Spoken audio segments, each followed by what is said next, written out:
Finally Manchu Vishnu గారి dream project అయిన Kannappa movie review అయితే ఈ వీడియోలో మాట్లాడుకుందాం. మూవీని అయితే నేను డిస్క్రైబ్ చేయను. ఈ మూవీ చూసినాక నాకెలా అనిపించింది మాత్రమే నేను ఎక్స్ప్లెయిన్ చేస్తాను.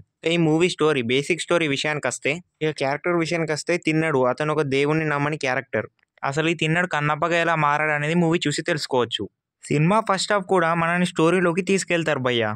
అసలు తిన్నడు ఎవరు, 5 తెగలు ఏంటి, తిన్నడి వాళ్ళ ఫ్యామిలీ బ్యాక్గ్రౌండ్ ఏంటి అనేది మొత్తం చూపిస్తారు భయ్య. ఫస్ట్ హాఫ్ లో కొన్ని సీన్స్ అయితే ఎక్స్పెక్టేషన్స్ గా లేకుండా ఏవో కొన్ని సీన్లు పెట్టేలా మేనేజ్ చేశారు.